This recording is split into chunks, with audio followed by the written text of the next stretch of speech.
Hello and good evening. Welcome to African View. I'm your host, Yodit Admasu, and thank you for joining us this evening on our viewpoint, where every week we ask one pertinent question around Africa. We invite experts and sorry for the mix up. So every week we invite experts from around Africa and we discuss about pertinent issues around what's happening on that particular week. So tonight we are going to discuss about Eritrea, a country that has often attracted international attention for its human rights record, governance and political landscape. In recent weeks, concerns have once again been raised before the United Nations Human Rights Council following an appeal by Eritrean civil society organization and political actors calling for continued international scrutiny of the country's human rights issues. And among the issues being highlighted are allegedly concerning restrictions on fundamental freedom and claims that Eritrean Muslims continue to face discrimination and prosecutions and political marginalizations. These are some serious questions that have been raised during the meeting with the United Nations Human Rights Councils. So, as always, African View is committed to providing a platform for information and respect of evidence-based dialogues. And tonight we have invited a distinguished guest from that movement, Eritrean movement. It is Mr. Adem Arefa, Deputy Chief and Political Office of and the spokesperson of the Green Revolution, that is being making all these important movements. So, Mr. Adam, thank you for joining us and welcome.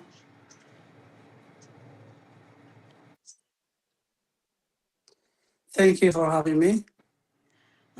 First, could you tell us about yourself, your background, how you come to join this movement? You hear me, Yodit? Yes, I can hear you. Yes, I can hear you. Tell us about the movement, how you joined it.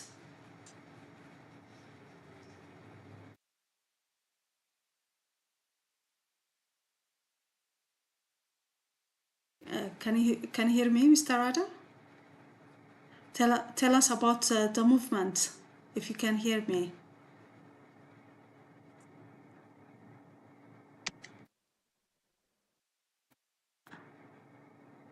We seem to have lost the connection. I'm sure he's going to join us again.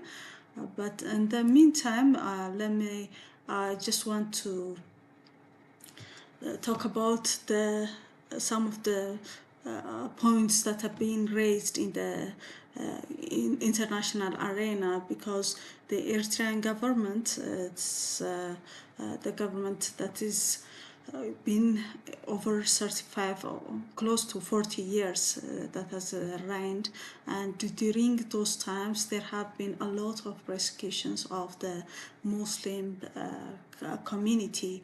They have been imprisoned and they have had a lot of disputes or mitigations or fights with the government. But and some have even pointed out that some have been missing from the society, from the family and friends for You many hear me? years. Yes, welcome back, Mr. Adam. Can you hear me now? You can hear me now?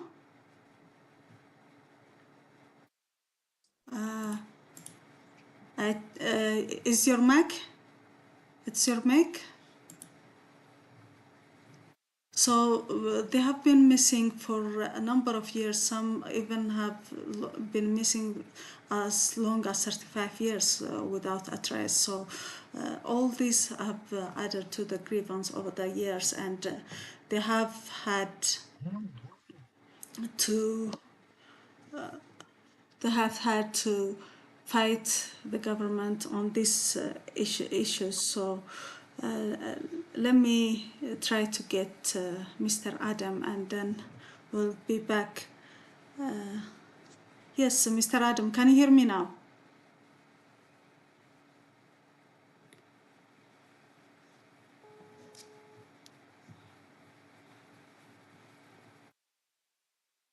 See if I can get him. Can you hear me now? I'm hearing you now in just when you called me, but I didn't hear you. I heard you from the first time when you gave me an introduction.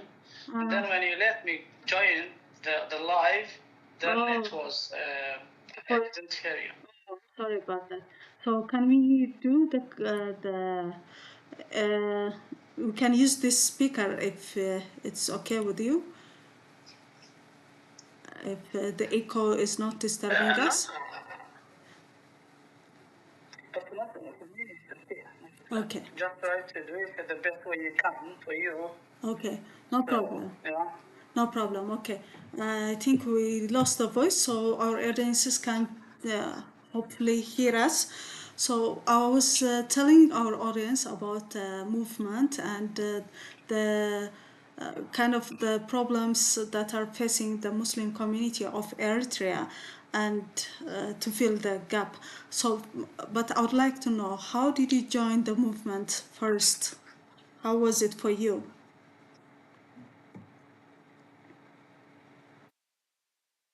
Yeah. Do you hear me now? Yes, yes, I can hear you. Yeah. So you mean that I can do it with Yes. the calling? Yes, yes, Is that you mean? yes. That's fine. Okay. Okay. Yeah.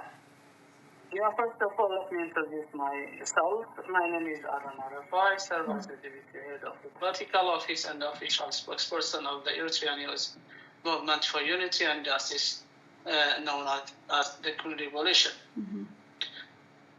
The Green Revolution is a political movement founded on principles rather than personalities, and our mission is to build a democratic constitutional Eritrea based on justice, equality, citizenship, human dignity, and the rule of law. And we believe that lasting change comes through organized political action, national dialogue, and institutional reform, not through replacing one group of people with another. Okay. So you joined when? When did you join?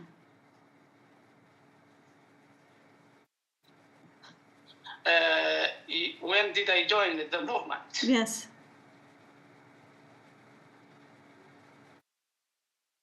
Yeah. This movement was not found new. It was a long process which was lasting for a long time. Different groups of youth were discussing and trying to make a movement to raise up their voice against the Eritrean government and against the restrictions which is accused by the government to the people of Eritrea. Okay. And I tried to join it when it was in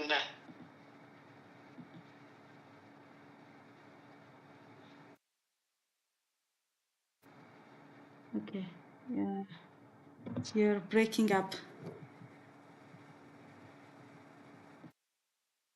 You not hear me well? Yes. Now I can hear you. Yes. Okay. Yeah. I don't know. There is something with the connection. Maybe it's the network. I'm not sure.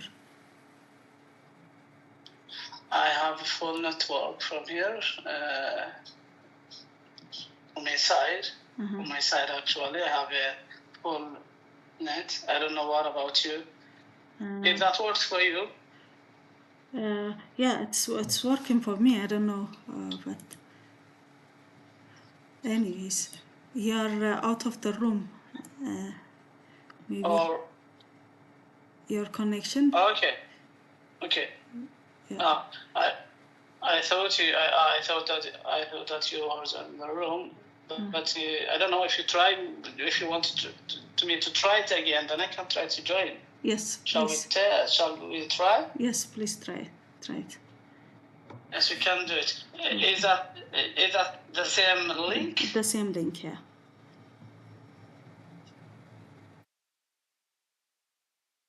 Okay. Let me try to join it. Okay. No problem. Hold on. Okay.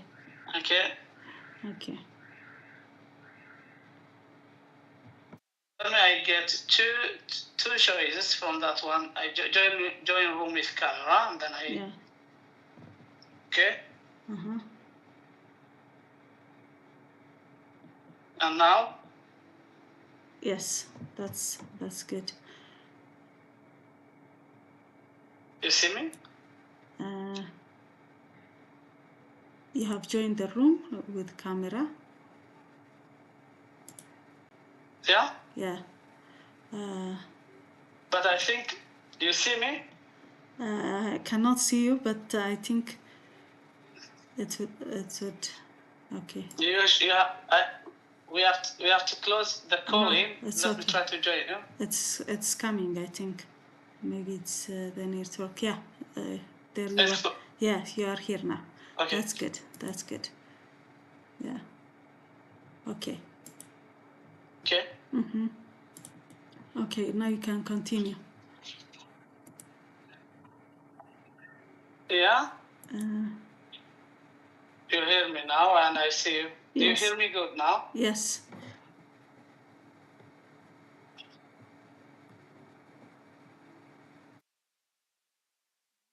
Continue now.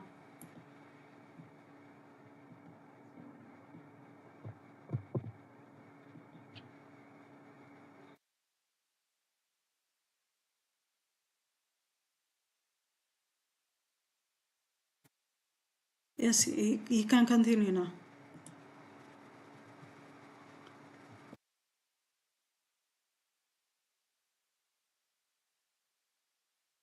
Yes, I guess it's network that's giving us a problem.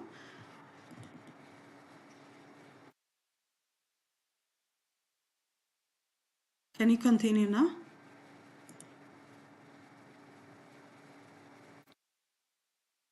You hear me now? Yes, you can continue. Do you hear me? Yes. Do you hear me now? Yes, go ahead. Let me try to make like that. Wait, just wait a second. What about now? Yeah, it's okay. What about now? Your picture is out, but we can continue. It's okay. Now, what about now? Do you hear me? Yes, I can hear you. No, you hear me now? Yes, okay. I can. Good. Yeah, good. It's very good. Continue.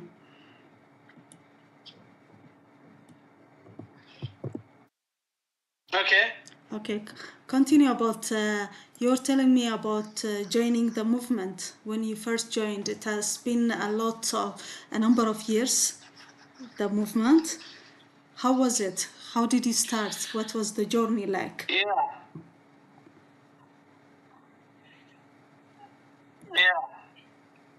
I mean, the current situation for the Eritreans inside Eritrea and the government of Eritrea. Yes. So this was not new formed movement. It was a movement which has been lasting for a long time in the diaspora, in different kind of groups, which trying to start a movement to try to raise their voice against the dictatorship in Eritrea.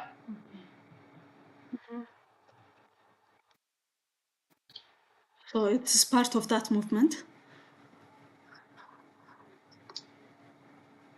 Yeah, it has been created when the situation of Eritrea is almost known around the world because of the way of how the government is leading the country. And at the end of that, different kind of political movements created in the diaspora. Okay.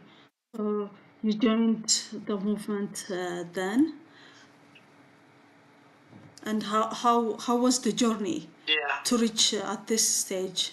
Before we continue about your involvement in the United Nations, how was the journey? I know you have been in Addis Ababa, Ethiopia, and you have had a lot of meetings with members.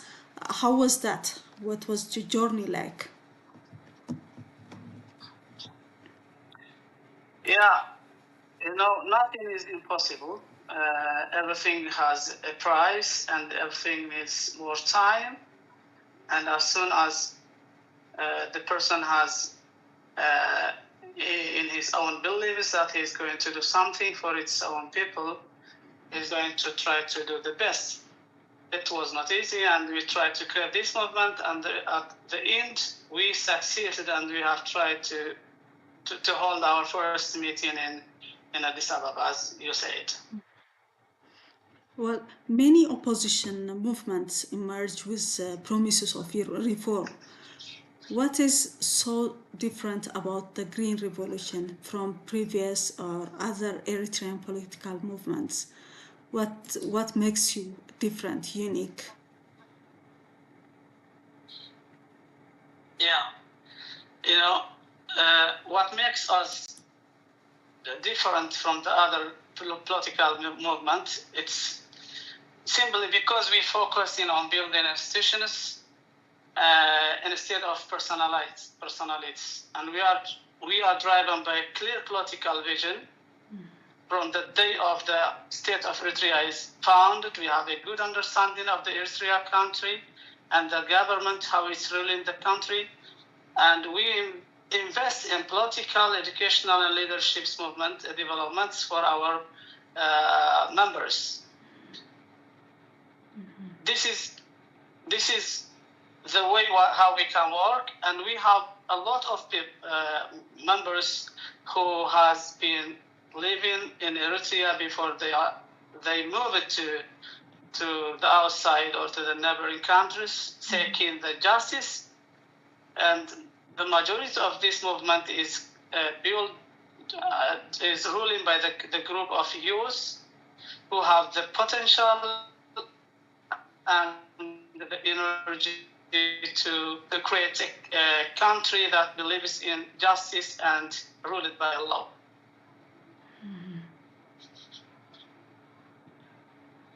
Okay, that's very good.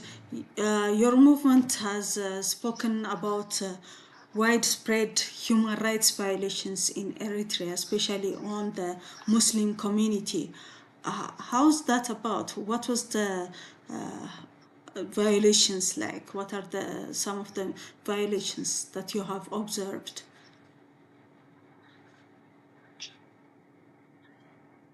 First of all, let me be clear in that we are not. Our position is not based on religious. It is based on political reality, and it is not based on religious divisions. And Muslims in Eritrea have historically experienced unequal political representations and limited influences in national decision making. And this has affected their ability to protect their legitimate political participation, cultural, and religious interests. And from 1991 until today, the government of Eritrea is practicing different kind of punishments to the community of Muslims Eritreans inside the Eritrea by arresting the head and the scholars and the head of the people, the religious community in Eritrea. He is closing the schools for the Eritrean Muslims. He committing different kind of crimes against the population of Eritrea. And when we talk about Eritrean Muslims, our goal is not to divide Eritreans, but it is to build a state where the community enjoys equal rights, equal opportunities, and equal participations under the law. And we are going to underline that what the president of Eritrea and the regime in Eritrea has committed particularly over the Muslim Eritreans, is not going to be forgotten. Well, that is a very interesting perspective that you have brought out. But when we look at the Eritrean government, it is stating that it has repeatedly stated that these allegations are not international reports that are made on the government. They are not real, and they are politically motivated. That's what the government of Eritrea is saying. So how do you respond to that, this kind of criticism that the Eritrean government is saying, no, it is politically motivated, no, and there are no violations in the country?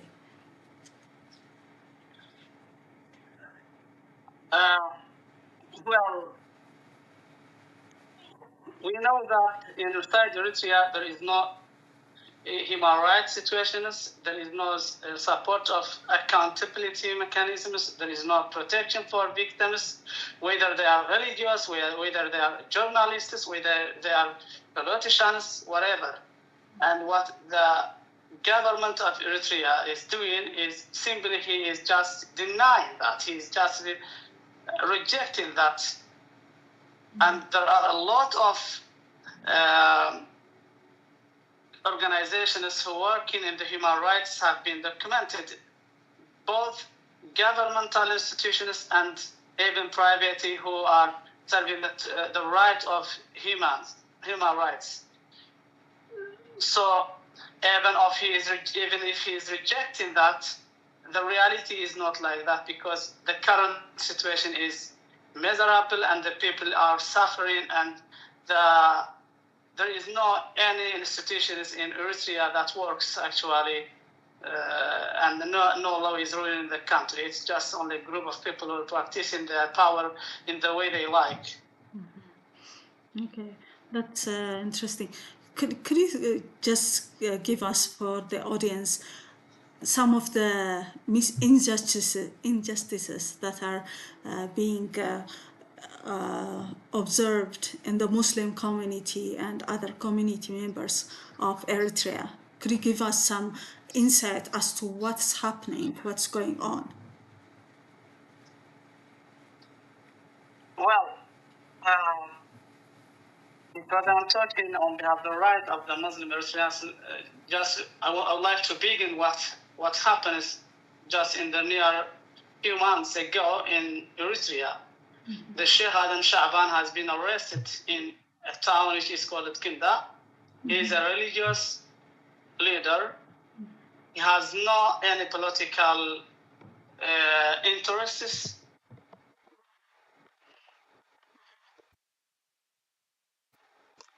Okay, go ahead. He was just teaching his students in Ginda, in the town Ginda. He is a religious leader, and he is by the government without any reasons. And he has not been asked. No one knows where is he now. Okay. And the government of Eritrea cannot just make a clear statement why he arrested him. I'm hearing an echo. Do you hear me good? I can hear you. Is there an echo? How about now? Can you hear me? Yeah. Okay, go ahead. I hear you. It sounds good now. Okay, go ahead. I can hear you now. And then this.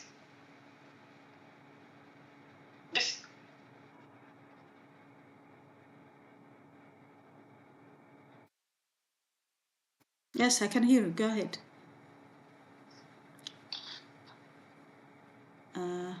We lost the connection, I think. You hear me? Yes, that's good. That's good. Do you hear me now? No? Yeah, that's good. Okay. Go ahead. Continue. Yeah.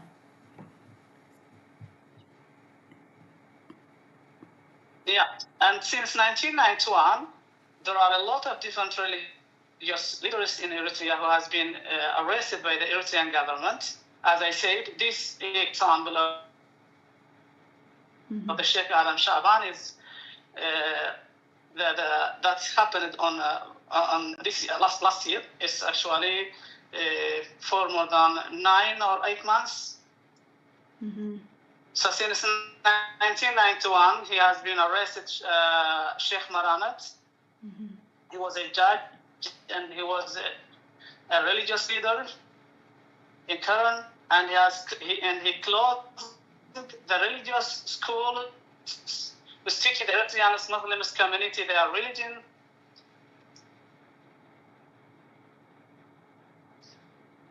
Go ahead. I can hear you. I'm trying to make targeting the Muslim. Actually, I'm trying to do my best because the connection is not stable, and I try to talk as much as I can. Yeah, is there an echo still?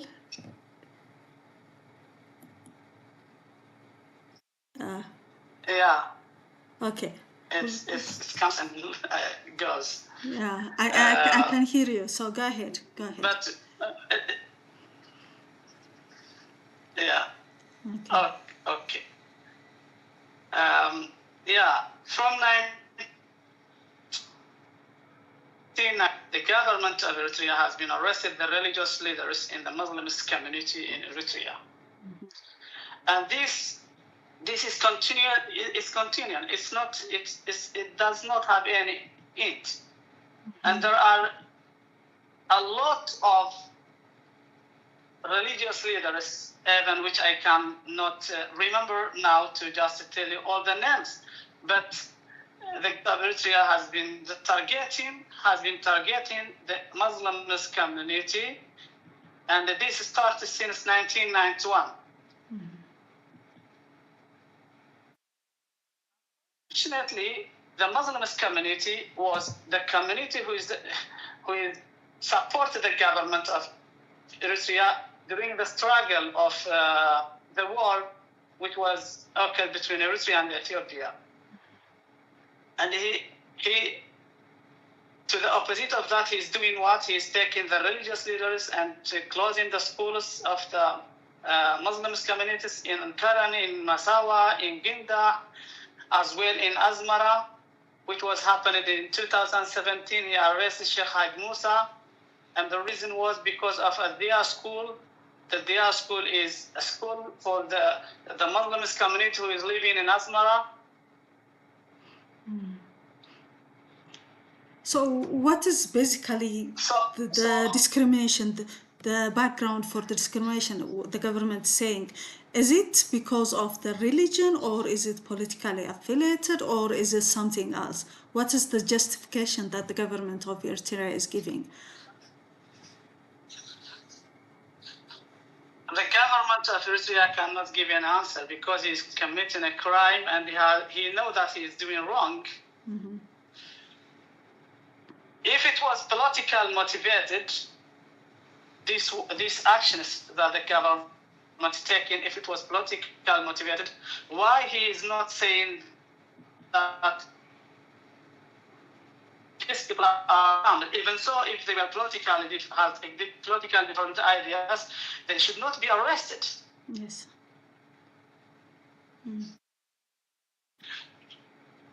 But if we assume that he means that this is due to the political motivations, why he is arresting them? Do they don't have the right to have a different political idea rather than the government who is leading the country? The agreement that the government is saying is only saying this is politically motivated, while the right information is these people has not been participated in political. They are only religious leaders. So I don't expect the government of Eritrea to come and to say to the United Nations and the human rights organization, yes, I am targeting the people of Eritrea because of their religion, because he's not going to do it. Because when you do that, that means he is committing a crime. Of course, yeah. The last presentation is that held in the United Nations in Geneva in front of the human rights organizations. The answers that was given from the government of Eritrea was only denying this is not happening. This is politically motivated. We all know in Eritrea there is only one party since 1991. There are no other political movements or other political parties who are just driving politics or just trying to compete with the government of Eritrea to take over the rule for the country. No. So, what was the main discussion in the United Nations Assembly when you presented your case in front of the committee? What was the vibe or the situation like in there? As I said, the situation for the human rights in Eritrea is not new. This has been holding for decades, since 1991 until today. And in 2016, there was a huge movement which was asking the release of the prisoners in Eritrea, whether they are political prisoners, whether they are religious prisoners, whether they are journalists, whatever. But the government said always that there is not any information which is documented, which is truly. He said this is not right. He doesn't say no, this not happened. You know why he's saying that? Eritrea is closed. The international organizations who are working for the human rights, they cannot come into Eritrea. Since 2001, the government of Eritrea, he kicked out all the organizations.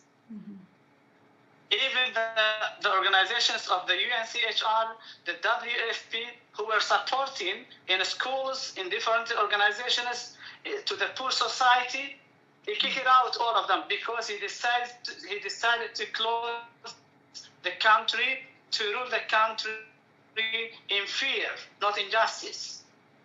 And that's what happened. So we challenge the international community, and we call the international community and the human rights organizations to follow up these situations in Eritrea, and we seek the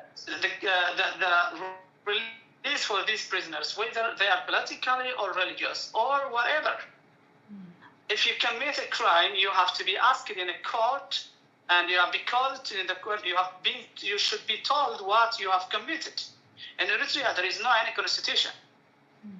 There is no any court. Only the government is leading the country, and then if you not obey what the government say, you say okay. If you try to raise your voice, then you are going to be in the either you be imprisoned or you can be assassinated as well. There are a lot of people who have been killed in Eritrea, and we as Eritreans know the situation. By the way, what makes the international governments, the international organizations facing the answer that the government of Eritrea is saying, because they cannot come into Eritrea. And that's why we say they have to make a press on that government. They have to rise up the dignity of the humans. And what is practicing inside Eritrea is not easy. We don't know these people if they are alive or they are dead. 1991, I say to you, until today. Okay. So basically, what I'm understanding is when you are asking the Human Rights Council, you're not just asking for the rights of the citizens, but also for the government and its members to be accountable, to be held or to be questioned in the International Criminal Court. Is that what you're saying? Yeah, exactly. Yeah, exactly. That's what I mean. So what is going to happen now when you discussed or when you presented your case? What's going to happen now in regards to that? The international organizations, they have renewed, by the way, the report for them that Dr. Muhammad, I think, he is going to follow up, and they have even they voted after this case, which we raised in front of the United Nations and the human rights organizations last month.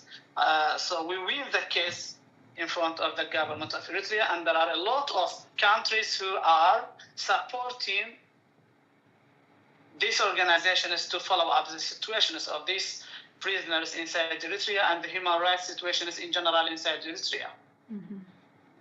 Okay. Now, so this is, I can say, we win the first journey. Yeah. Yeah, you are beginning the first steps towards your goals. But I want to look at the other side. You know, some Africans might say, they have a saying that these kinds of issues are better addressed in their own country rather than going to the international community. They say you should solve it inside your own country or in the continent at least. What do you say to that? Have you tried that? Have you tried negotiating or discussing in the African court or African leaders? Yes, the internal situations for the African countries is ideal, yes. But when citizens are denied a peaceful and political participations, and independent courts, for instance, there is inside Eritrea, and even free institutions, and domestic solutions become extremely impossible to be solved, extremely difficult. That's why international human rights mechanisms I know that they cannot replace the national sovereignty, but they can help to protect the universal human rights. And as well, the national systems, otherwise the national system is fails. And they have a good respect and well-respected African countries and African countries' leaders. But I never heard once the African countries has been asked the government of Eritrea about the human rights situations inside Eritrea. So if there is any solutions, we just say, go ahead. Yeah, you are raising some important questions over there. So now let me take you to the core of your movement, let me say. And some might criticize that in African countries or in any opposition leaders or opposition parties, most of them, these opposition parties, they spend a lot of time or a lot of energy or a lot of their resources criticizing the existing government rather than building their own manifesto or their own identity. What concrete roadmap or manifesto does the Green Revolution have for the governing the Eritrea, or when it comes to Eritrea, the questions that you raise?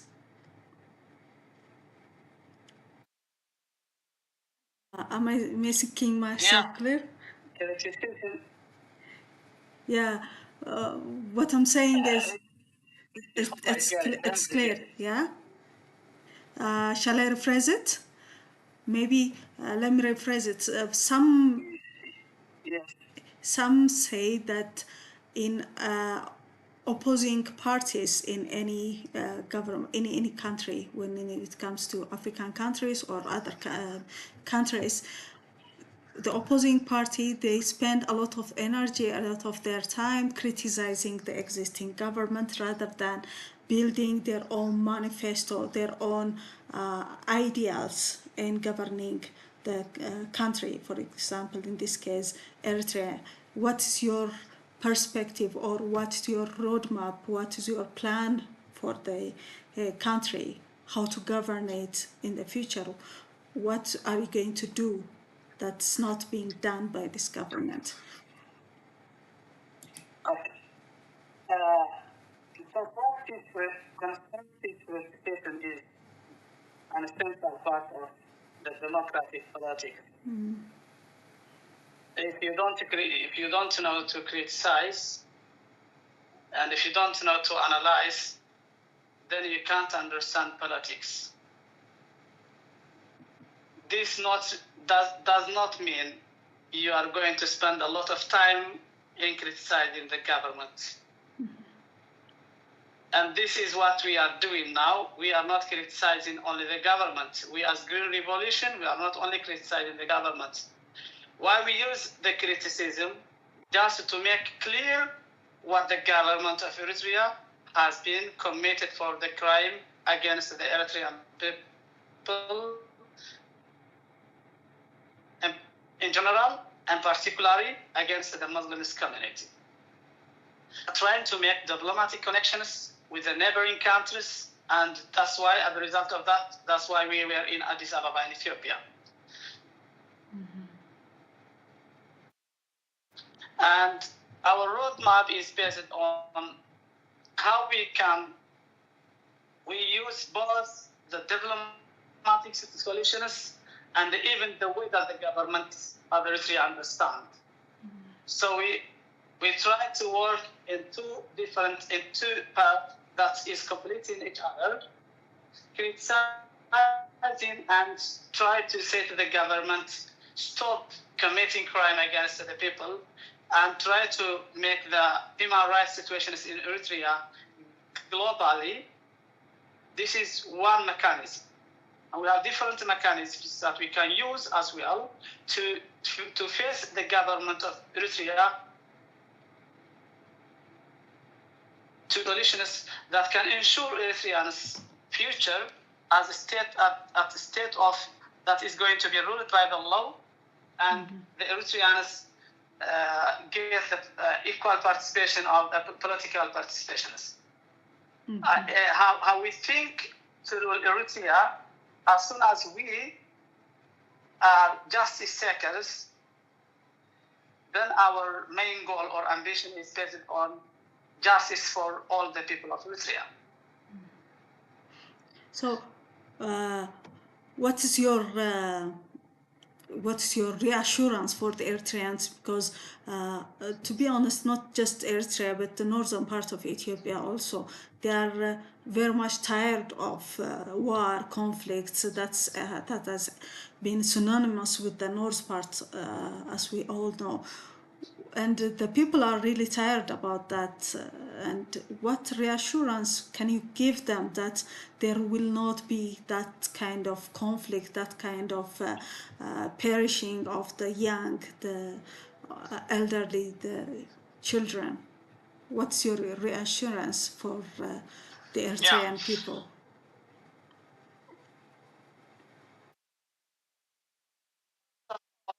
I would like to say to the Eritrean people, stability for the country is not going to last long by fear. You should not be afraid of change. That's why the government of Eritrea practices it. That's why, because he don't want to make, for example, any changes in Eritrea, and the argument that he raises up always that maybe can happens different kind of conflicts, different kind of groups or something. First of all, we as Green Revolution focused on building partnership, strengthening, for example, regional dialogue, and even preparing for a meaningful political engagement with those who share, for example, the goal of peaceful and democratic Eritrea. And even as well, our long-term vision is to build a constitutional state based on strong institutions, separation of powers, not like today in Eritrea, and the rule of law, and even the social community of Eritrea to live in front of the law equally, to get the same chance or opportunities in participation politically, and as well to get the protection by the law. Okay, that's good. So we are coming almost to the end of our time. And is there anything else that you'd like to add regarding the movement and the achievements that you have made so far? It could be on the United Nations Human Rights Council or any other roles that you have taken to ensure or to progress your movement, or any message that you can have the floor. Yeah, I would like to release a message to all Eritreans and say the Green Revolution is not a movement against a particular community, first of all, or against a particular religion. It is a movement against the dictatorship that is practicing exclusion and injustice and committing crimes on the human rights in Eritrea. And we believe Eritrea belongs equally to all its citizens. This is very important. And our vision is a democratic state where diversity is respected, institutions are stronger than individuals, and every Eritrean can live with dignity, freedom, and equal opportunity in the country.